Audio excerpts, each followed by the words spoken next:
All right, I'm ready to go live.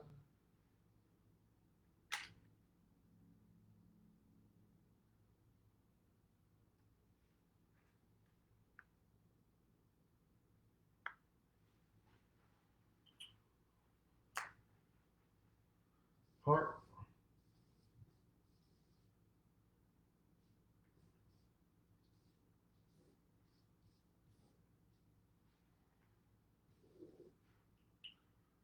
Uh,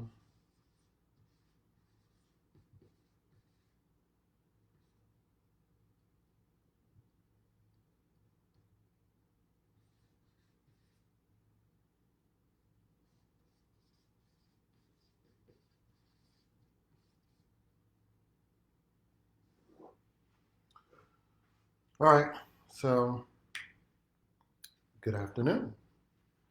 So what I'm going to do is do a part three. So I'm going to give a couple of seconds for people to go live, but I'm going to give a lot of people have been asking me questions. They've been calling in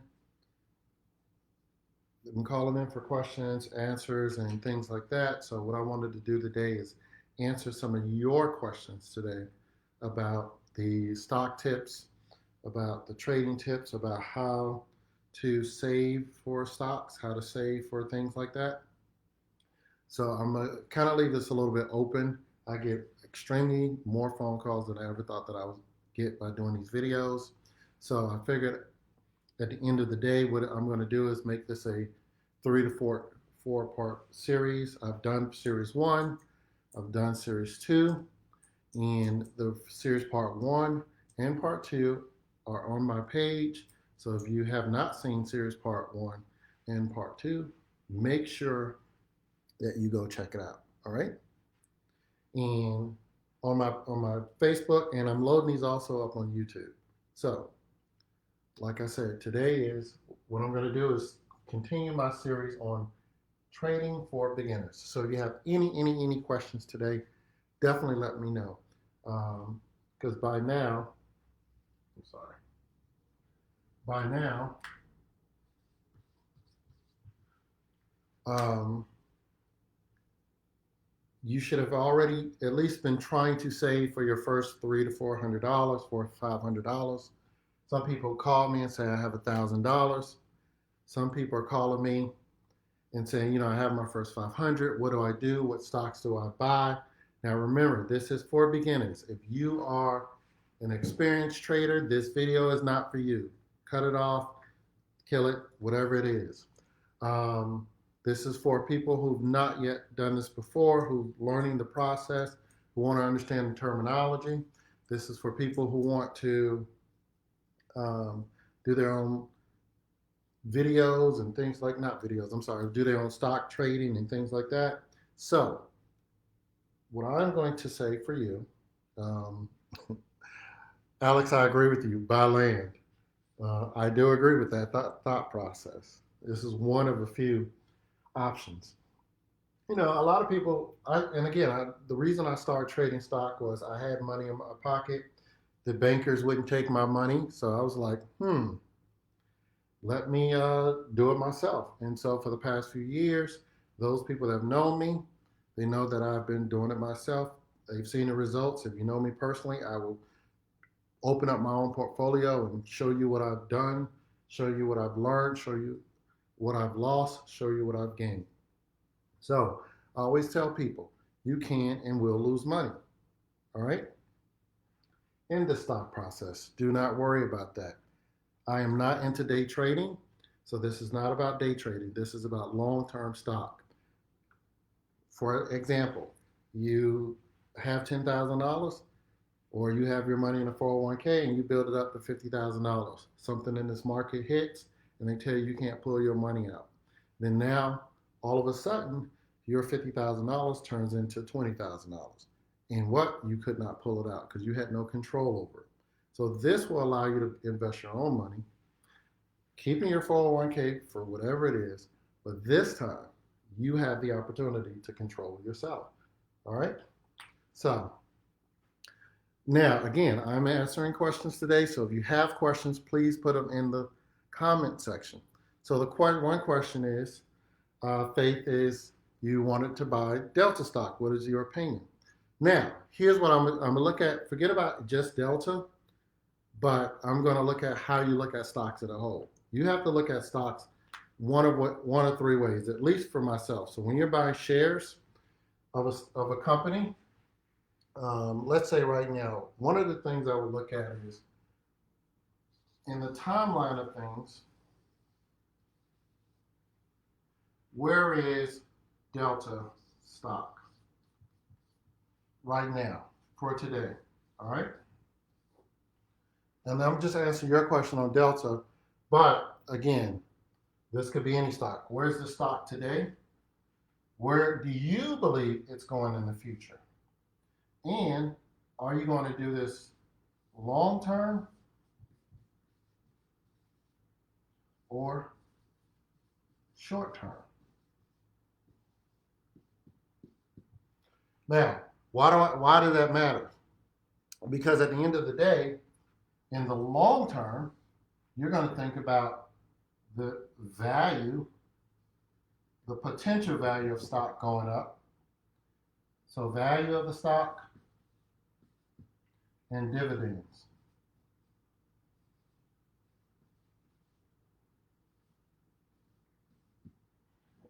Why? Because as a shareholder, meaning you have ownership, the dividends are your money or your profitability in the stock.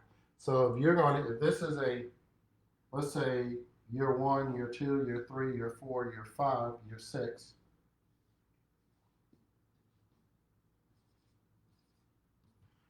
if you're thinking about, no, that's wrong.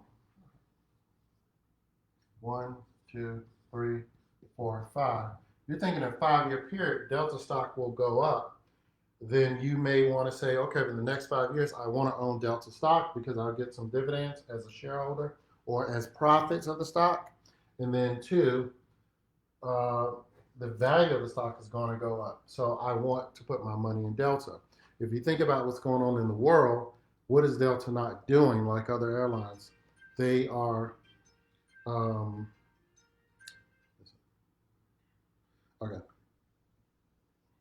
Hold on for a second.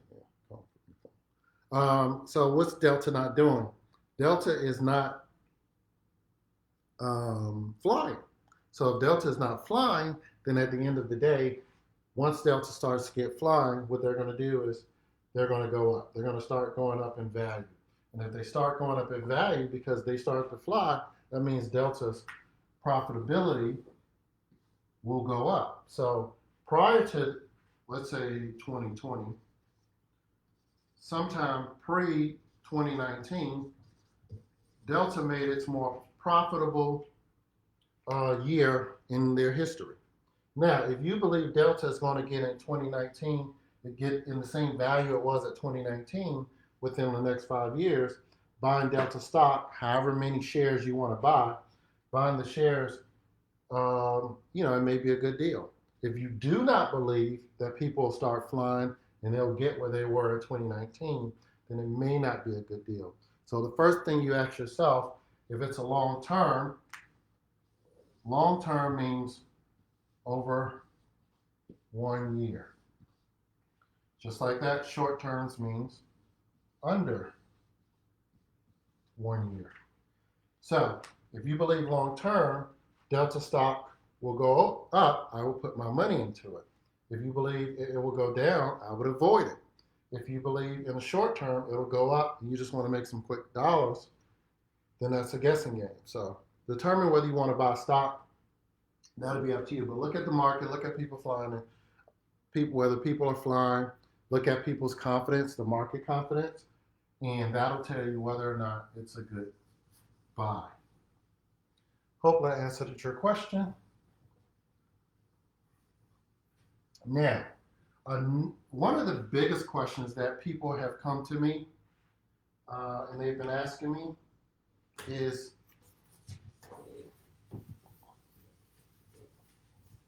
how do I save? They've been asking me, how do I save?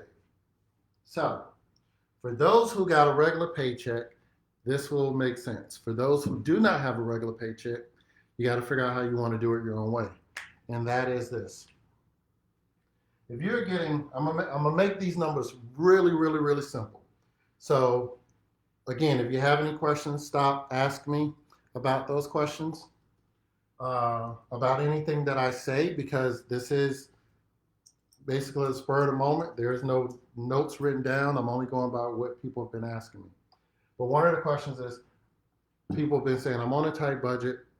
I got a little income, but not enough that I can put my money into the stock market. But I want to do it. So I always ask, I say, one, um, only put in here money that you can lose. Because if all hell break loose and you're the worst trader in the world, that money's gone. C'est la vie. All right? So, it's kind of like, don't go to Vegas with money you need for your mortgage, okay? So the stock market is the same thing. What I like to look at is the opportunity for what I would say retirement.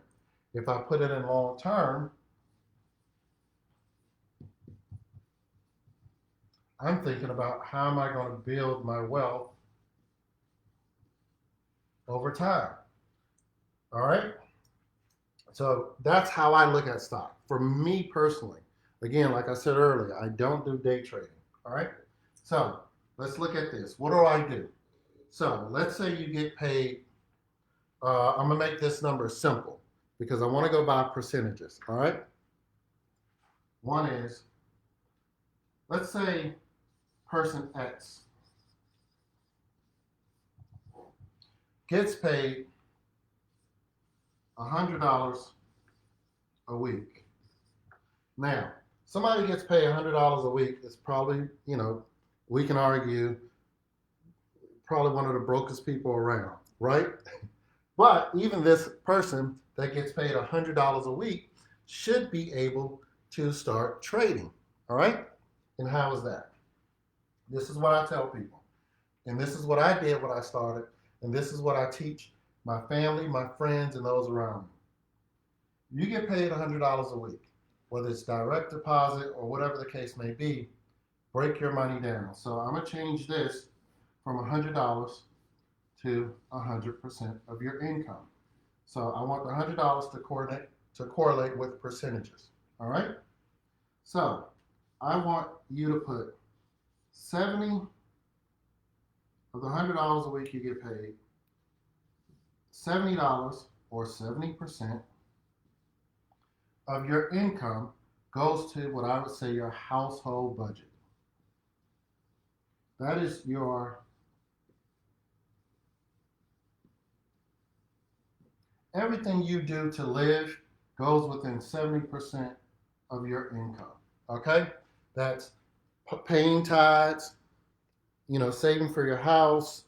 When I say whatever your means of living, out of this 100 or 100% goes to your household budget, your living expenses, your ability to work, play, do whatever you want to do, have fun, vacations. I'll let you have and break down that budget any way you want. We'll deal with budgeting for another day. But whatever you got to do, make that your budget. All right? Then you're going to take another, let's say $10 or 10%. You're going to use that and put that towards your savings account, just your regular bank savings account, 10%. Every pay period, you're going to put 10% of your income, all right?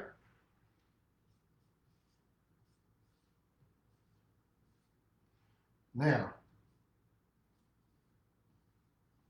another 10%, you're going to put that towards your brokerage account. Now, if you looked at any of my other videos, the brokerage account is where you previously bought your shares, your stocks in whatever companies that you wanted to buy, whether it's Delta, whether it's some of the oil companies, whether it's some of the energy companies, whatever it is, your brokerage account is where you can go put in X amount of dollars, your mutual funds, things like that, and then you can get that money out quicker. That's your brokerage account.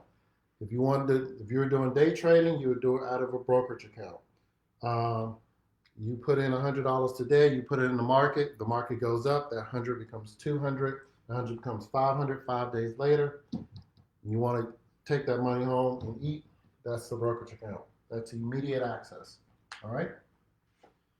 So, one, savings, two, brokerage, and then the last one is your Roth IRA or your retirement account.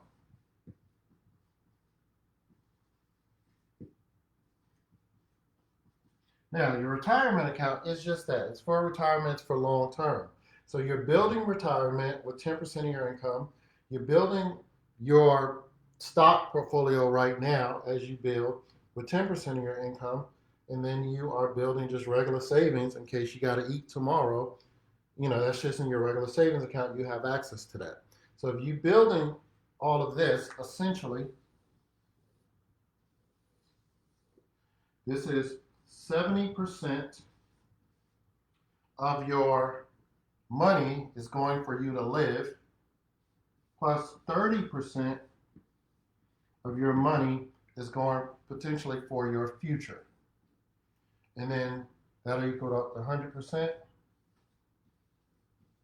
And then now what you're talking about is the ability to be able to save for the stock market. It allows you to learn the process slowly. You're not risking a whole lot of money. And in the process, the market is going up and down. All right? So as the market is going up and down, you're learning the market itself because you put money to buy and trade. And again, this is not for going out and dropping $5,000 or $10,000. If you feel comfortable in doing that, so be it. But this is about how to get into the process, how to learn the process. So if you want to buy and take your, $500 that I told you to start with, you want to take that, and then now you're building up your wealth. Now, when you get to this point, if you could not afford 500 in the beginning, or that 500 now becomes 1,000 because you've saved this amount with the percentages that I'm talking about, 10%, 10%, 10%. Now, because you're doing that, now you're able to see the market move, you're able to see the stocks move, and you're able to go through seasons. So my thing is, if you started in the beginning of the year with nothing, you would end the year with enough money so that you can kind of figure out what's going on. All right, and again, if you got questions, definitely post them. I will be going through them. Okay. All right. So again, hopefully this helps people who want to build their portfolio, and I'll just kind of break down what I did in layman's terms again, just to summarize what I just said. 70% your living budget, 10% savings. When I say savings, I mean bank account. 10% brokerage,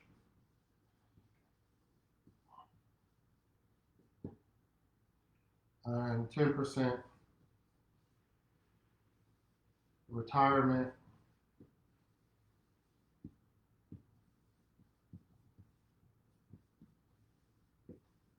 and if you specifically need to figure out how to do this, what I normally do and what I teach people do if they have a 9 to 5 is to take this money out, to go to your human resource person, go to your boss or whatever the case may be, unless you're an entrepreneur. It's a little bit different if you're an entrepreneur because you are your boss.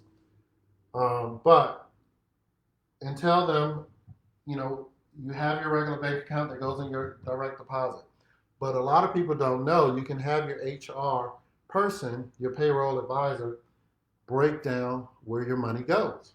So when the HR breaks down this deposit, This money hits your account. When it hits your account, that's what you use to spend.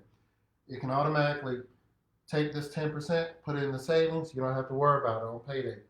Take this money, E-Trade, Merrill Lynch, Charles Schwab, whatever, Robinhood. Each of them have what is called routing numbers and bank account numbers. That's how you buy and sell and get your money anyway. That's how banks work. That's how money market works. You have PayPal. All of them have it. So you can tell them to put that percentage in here. In my case, mine is E-Trade, but I'll tell my money automatically goes to the brokerage account. I do not see it until it lands and tells me a deposit was there. And then also into my Roth IRA. So these are what I call automatic deductions. So over time, if I'm just building up, again, $100 a week over 52 weeks, what's that, $5,000? Yeah, so 52 weeks over a year. So you can go from $100 to $5,000 by the end of the year. Or if you get paid bi-weekly, $2,600. If you're a beginning trader, that's just, by doing this, okay? All right, and I know some of you guys are like, okay, I can invest in other stores, invest in other things. I get it. This video ain't for you guys. These are for the people who are asking me questions about the market. And trust me, we know in life you can invest in thousands and thousands and thousands of different things.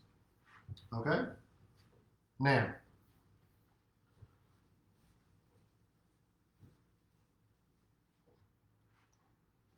so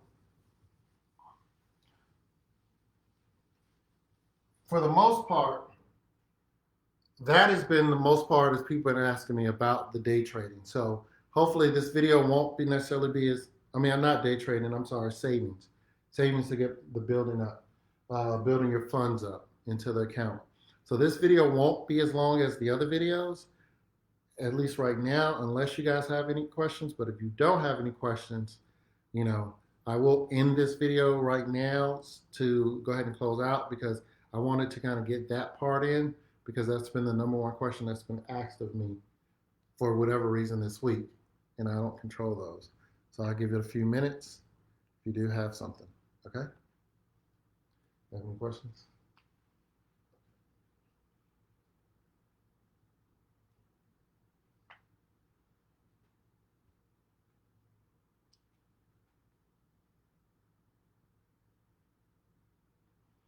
All right, so I don't see any comments or questions coming in. So what I'll say is I'll go ahead and end this today. Oh, okay.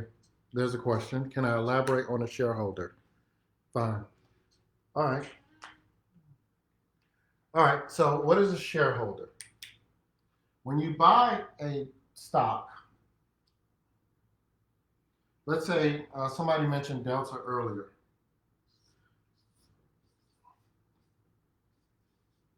So when you buy a stock in the market, you're buying one stock, which is essentially a piece of paper if you could hold it. Once you buy stock, you are a shareholder. You're a shareholder or a owner of Delta. Now, I don't know how many Delta, I'm not looking up Delta stock as we speak, but let's just say for argument's sake, it's not Delta. Let's just say for argument's sake, Delta has, and I'm making these numbers very, very simple. All right? So, let's say Delta has 1 million stock.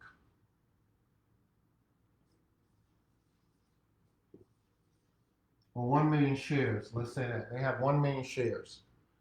They have 1 million shares out there. Obviously, this is Delta. They have billions. So you can multiply that number. But you'll be one out of the million shareholders that have the shares of stock. You'll be one millionth of a shareholder. So your ownership in Delta would be 1/1 millionth. So the more you buy,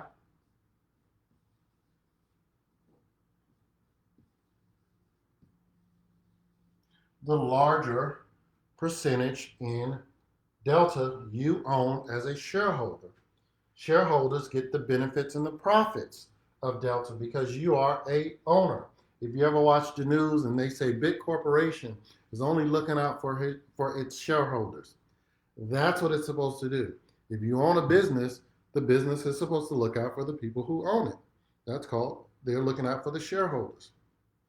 Any of us can be a shareholder. Many of you are shareholders. If you look at your 401ks and you own certain stocks in those 401ks, if you ever look at what is called a portfolio, then your portfolio is an example of all of those stocks. Those you own, you're a shareholder of that company. So now, for me, when I look at how much stock that I'm buying to be a shareholder, I'm also going to look at if that stock has what is called dividends, like I talked about um,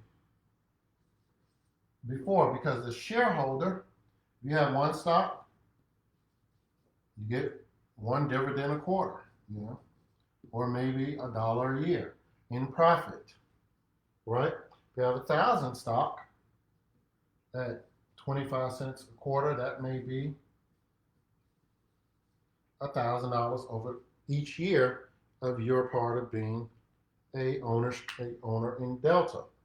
So the shareholders gets the profit of whatever if they're giving out profits that year, you're able to benefit. So that's what a shareholder is. You are an owner of the corporation. Now again, I just use 1 million as a simple number because I'm not looking at anything. I'm not Googling anything because I'm live with you guys. But essentially, you take whatever the number of outstanding shares that the corporation would have, and your ownership and however many you purchase will be your percentage of ownership in that particular corporation. So another corporation, major corporation that I buy from is I have Ford in my portfolio. I believe that they're going to go up at least double within the next few years. There's no cars being made because nothing's coming out of China. They have a heavy presence in China, so I'm buying low, and hopefully I get their dividends. But I've had Ford for years, and I've been getting money from them. I have Kroger. Kroger is another big corporation, so when I shop at a grocery store, my first option is Kroger because essentially I'm buying for myself. I get the profits, I get the dividends when they pay the dividends every quarter. I get a few dollars coming back to me as a shareholder, and they're local in my community right down the street from me. So I buy my gas at Kroger's, I buy my food from Kroger's, I buy everything I can because I am a shareholder of that corporation and I have so many shares. So my value, my market value increased. I think Kroger's is like $32 now, and then they sell so many dividends. But I purchased it when it was like 19, and so they've gone up in value, and I still get profitability from there. Okay, so hopefully that helps. Any more questions?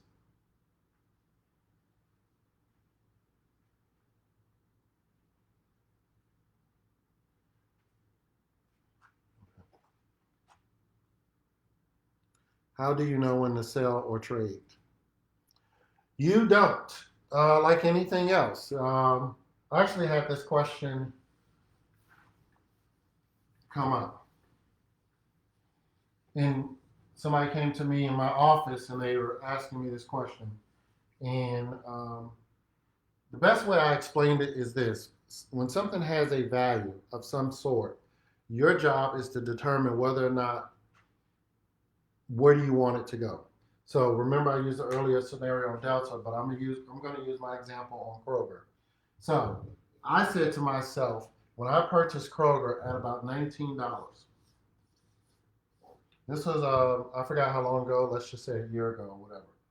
Um, Kroger, I think when I first found out about Kroger because I shopped there regularly, Kroger was about $40 per share. I did not buy, but I was looking into it. Amazon purchased Whole Foods. And Kroger stock fell and dropped to about $20, give or take. For a minute, it fluctuated between about 24 to about $15. So after Amazon purchased Whole Foods, the bottom fell out of Kroger. All right? So it fluctuated between $24 and $15 for a couple of months, and I've been watching it. So somewhere here at about 19, give or take, I don't remember exact number, I purchased a lot of shares in Kroger. But the people who purchase at $40, they're essentially screwed. Yeah, they're essentially screwed. Or I don't want to say screwed, but they lost about 50% of their value when that announcement came. So if you had a lot of shares, you would have, even if you purchased here because you thought Kroger was a strong company, which they are. They're, I think, one of the number one, if not the largest, one of the largest grocery stores in the world, in the United States. So Kroger is a very strong company. So in the short run, the people that had X amount of stock here, they went down and they lost 50% of their value. People like me said, I believe in the long run, Kroger is going to get back within the next 3 to 5 years. I believe they're going to get back to that 40 plus more, because I believe that because they are the biggest grocers in the world, after the dust settles, so to speak, whatever happened with Amazon and Whole Foods, Kroger will be back to where it normally is. So sometimes the media, because the media shapes the narrative of where the stock goes, because a lot of things about stock is so much speculation that it is a gamble. If everybody knew where it was going to go, they really, everybody would just put their money in one stock or another. So a lot of times you really don't know. So when I purchased my stock here, I said to myself, if it goes back to 40, I'm good, because between now and the 3 to 5 years, I'm going to be getting dividends. My money is kind of like secure because it's in a bigger corporation and it's in one that I trust. I know how Kroger is ran because I shop there every day, and I shop in other cities at Kroger off-brand stores. So I'm comfortable, me personally, I'm comfortable with me putting my money there and investing. Just like if you invest in your friend's business. Is it worth it? We don't know. So here is where I put my money. Now, that being said, Kroger now is at $32.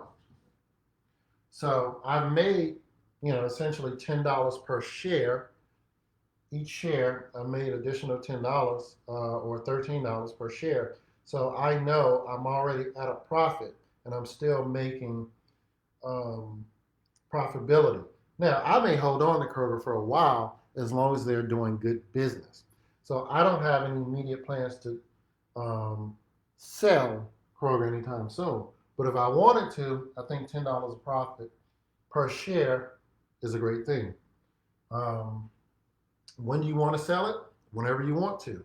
You got to figure out how much money you want to make, and that's totally up to you. But is there any golden rule? There really is not golden rule. You have to ask yourself, when you put $1,000 in something, or you put $500 in something, or you put $10 in something, how much money do you need back? My golden rule is if I can get at least 25% of that stock value, then I'm good. And I'll explain to you why. And it has nothing to do with the particular company, but another concept that I look at in my own head.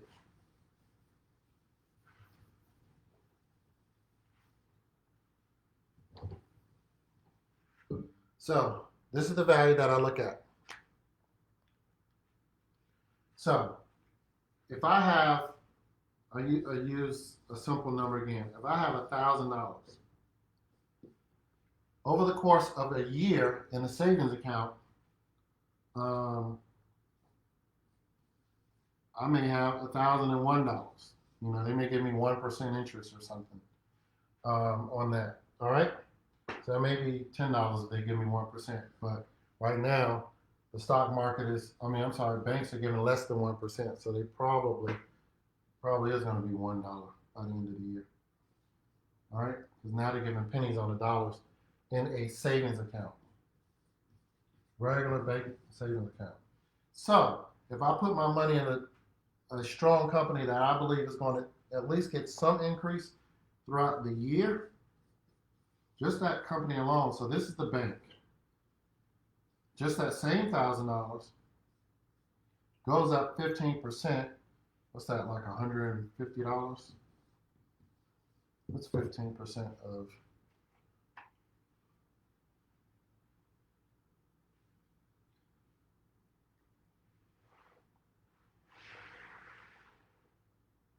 Yeah, $150.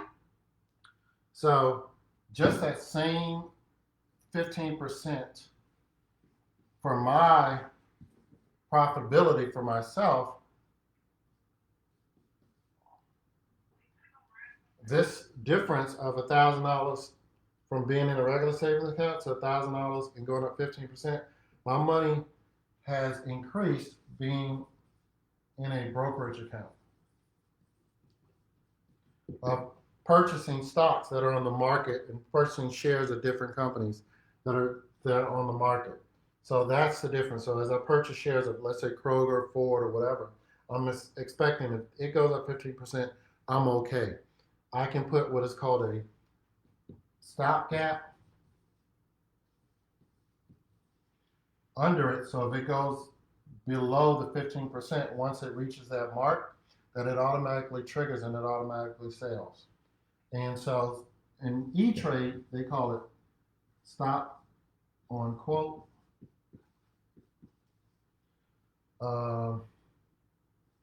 So I can say automatically sell if it goes below that, or maybe if it goes to 10%. And then that way I keep my savings. But now, obviously, if it goes above this, and at the end of the year, my $1,000 goes to $2,000 because the stock doubled. Obviously, I'm really happy. So I can sell if it goes up 100%. But you have to make the determination what's a profitability for you, because if you guess wrong, there's a possibility that your $1,000 could also become $500 from the example that I gave you earlier about Kroger. If you believe that if some news happens throughout the course of this year and your stock just tumbles, that's the gamble you took for trying to make it get to a certain point. But if in the long term, if it's a long-term deal, this 500 may come back up. For example, the Corona was a perfect example. If you had the $40 stock in Kroger that we talked about, and this is where you purchased, and that stock fell at 20, you would obviously be pissed, right? But look what happened with the Corona. Everybody went rushing to the grocery store. There was nowhere to go but the grocery store. Everybody went rushing to buy toilet paper, canned goods. There's barely any meat on the shelves right now, for whatever reason. Now, that stock is going back up again to there. Now, I believe it's going to go back up. So in the long run, you probably won't get hurt by any short-term pricing. So if you bought it here and you want to sell now, you're okay. But if any bad news comes tomorrow, should you buy or sell, that's up to you. All right? Any other questions?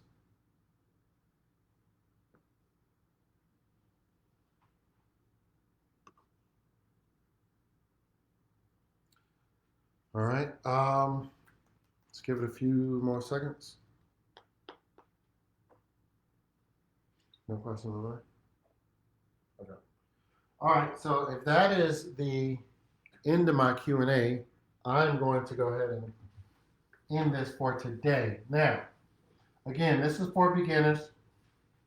This is not for savvy investors. Savvy investors are able to look at certain things, look at certain markets and things like that. I just want you guys to be able to get an understanding of. Oh, I'm sorry. I have somebody asked me this question. This is not pinned in the comments, but they say, "How do I know if I'm buying a legit um, trade? You know, a legit stock?" Because you have what I talked about earlier, the penny stocks and stuff, and I tell people stay away, stay away, stay away from penny stocks if you are a beginner. You know, do not look at buying stocks like you're just going to go home and get rich tomorrow. Look at it as long-term investment and building wealth. And there are different ways to do this. This is one of them. So, but stocks are basically bought and sold on what is called exchanges. All right. So when you hear stuff on the news, you'll say the Dow is up and down. So it's Dow Jones Investments. So the news will say the Dow is up and down X amount of points. All right. It'll say S&P, which is Standard and Poor's, they're up and down X amount of points. The New York Stock Exchange is down X amount of points. And the NASDAQ.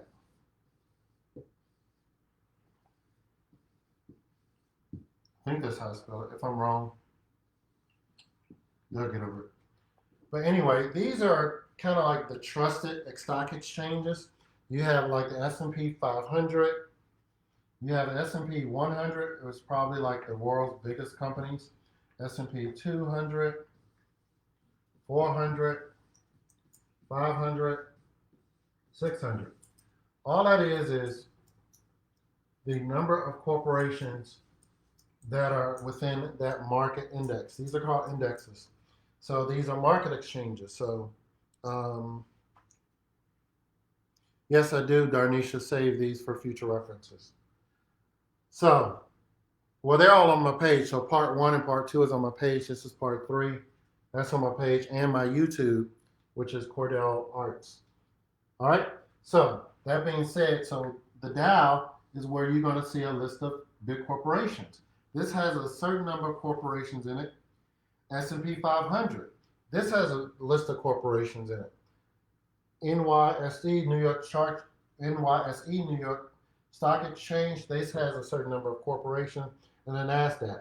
So a lot of the major corporations, even the beginning corporations, I'll get to the penny stock question in a minute. Even the bigger corporations are going to be somewhat in this.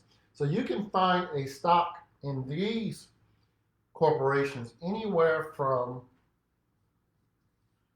$1 on up. You know, I don't know how much Amazon stock is, but whatever that is, $5,000 per share, I don't know, or whatever. Well, for anywhere from $1 on up, the big corporations are going to be in this. I say 5,000, but I'm just making that number up. So $1 up, these corporations. So once a company goes below, read it to me. Hold on for a second. I have an Instagram comment they're asking me about ETFs. Even if you dropped recently, COVID. All right, so one on my Instagram, it says, even if you dropped recently with COVID-19, do you recommend holding long term for backup? My question to that, Felicia, is it depends on the stock. Some companies will not survive. Some companies will go in bankruptcy, like JCPenney's and Hertz, and other companies will, survive and make it out. And then the other one is, what would you recommend if you recently purchased an ETF? I'll get to that in a minute. So I'll do that. All right. So now let's go to the finish this. So these stock indexes is where you can find most of your corporations. If you Google S&P indexes 100, 200, 500, you'll see all these listed corporations. The number of corporations in that particular list indicates what the number is. Most people, when they go with S&P, when they follow the stock market, that you see is you're going to see the S&P 500. That is the, what I would say,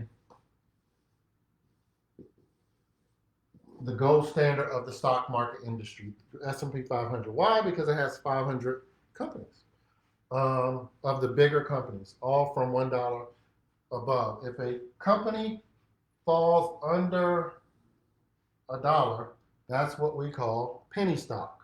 All right. So the penny stock then goes into other markets, and that is sometimes it can be a penny stock and be on one of these, but usually after a year they get what they call delisted. So up to a year, a company may be on one of these and fall under $1, but after a year they will be delisted and will not be on one of these companies. They go into other what they call outside markets. OTC is a outside trading market. So you have these other markets that you can Google, but these are usually the main ones. So the penny stocks are usually on the other markets for the most part. You may find them on one of these less if they've been under $1 less than a year. So I don't mind a penny stock. I do have a few stock and penny stocks right now.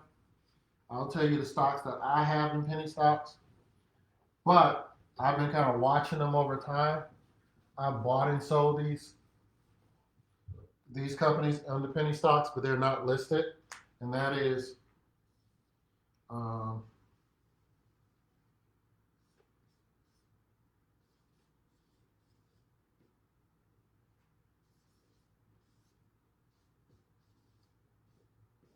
these are my penny stocks, and everybody knows that J.C. Penney's penny stock that I had. I sold it though, so I don't have any. I still have it. No, I bought more J.C. penny stock. So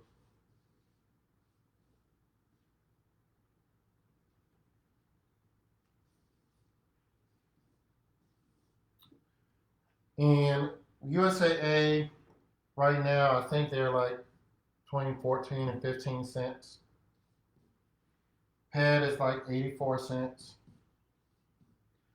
J.C. Penney's is probably like 25 cents.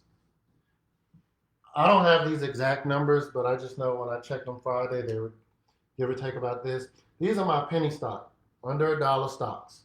So how many I have in these at 15 cents? I don't know, probably about 1,000 each. So I don't really go too much. I may have more if it's little 10,000 stocks. I don't know, but I don't have too much money in them. I just do them just because it's kind of like why not gamble? Because if they go from 15 cents to 24 cents, my 1,000 stock, it doubles. So the pad is the same thing. And J.C. Penney's, you guys know my story on those. So I made money, I sold it, and then I made it again. These penny stocks are very, very, very, very volatile. What does that mean? One news story, they go up, or they can go extremely down, and they can go extremely broke. I have a penny stock horror story that I did try to beat the system when MoviePass was out. And MoviePass was out, that's when everybody was going to the movies and the Avengers, and I know it was going to be the best thing since sliced bread.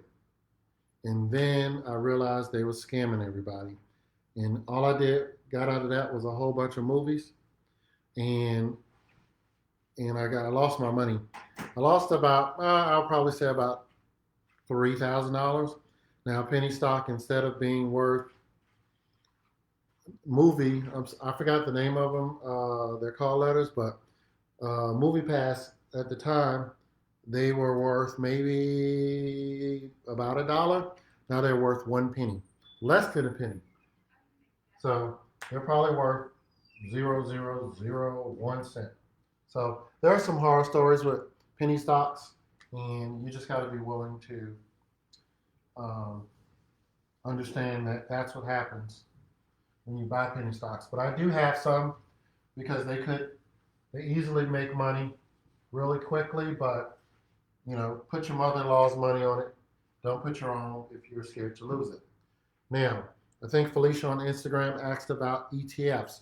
What is ETFs? So she just asked that ETFs. Again, you guys can get the. Oh, that's fine.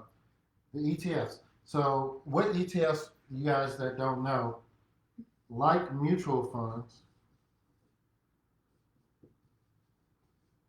both of these are alike in that they have a lot of different stocks and companies in them.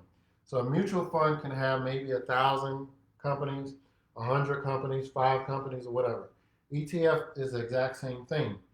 But this, like your IRA, is a lot harder to trade. So you can't trade it. You buy into the ETF like you're joining the club. Sometimes when you get into these apps and they're trading um, little shares, they're buying into mutual funds. That's why it's hard to get your money in and out. ETFs are not the same. I only have two ETFs that I currently have in my portfolio, and that is oil, which is DBO, I believe. And I'm making this up off the top of my head, but I do look at my stocks every day. And I have Jets. Now, Jets, DBO, is an oil ETF that has a bunch of different oil companies. Now, the reason why I bought DBO is because I didn't necessarily, I have several individual oil companies like MRO and NGL and energy companies and several more. But the Jets, the DBO has a whole bunch of oil ETFs. So when Saudi Arabia and Russia was fighting, and we looked up and the gas prices was like 20 cents, at the pumps.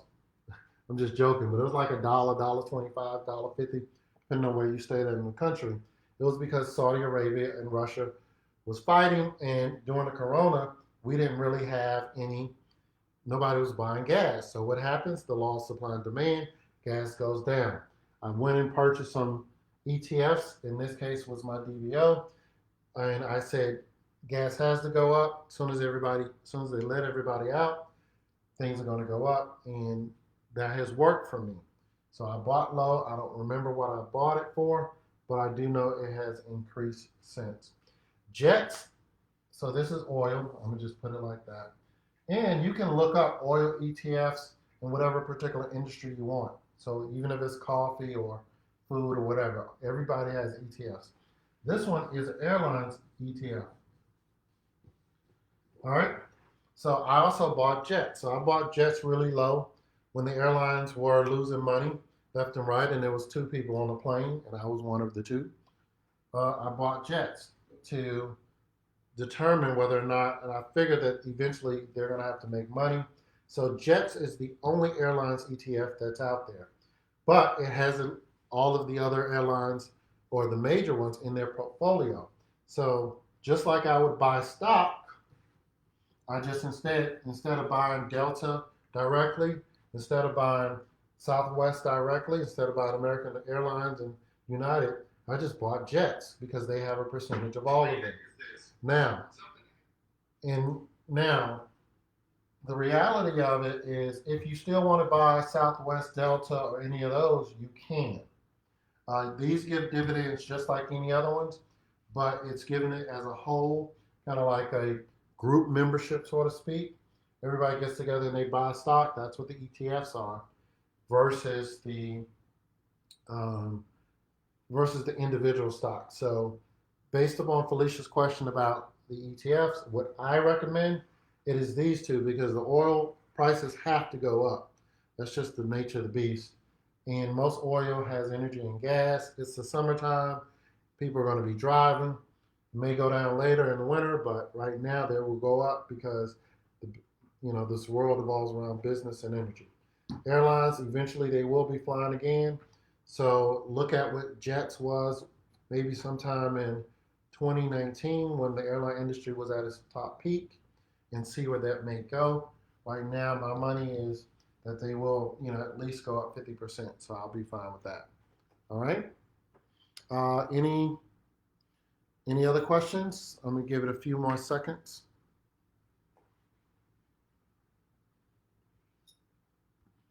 Anything on Instagram? Okay. So that's going to do it for me. And then if you guys have any more on my next video, what I'll do is I'll answer your questions and see if you need me to clarify anything or whatever the case may be. Again, the purpose of my videos are just so that you can go Google, research yourself, understand where you buy the stuff, how you research it, but you still do your own research. This is for beginners. Once you get used to it, once you put your money in, over a year, then put the big money in. This is not a get rich quick plan. This is, for longevity, to build up wealth and things like that. And, like some people answered earlier and say put their money in real estate and things like that. I have no problem with that because essentially investments work the same. You can buy this house, you can build this house, you know, or you can put your money in somebody else's company and let them build it. Either way, investments are that. I have no preference. That's up to you. My job is to educate you on becoming control of your own destiny. All right? And thank you.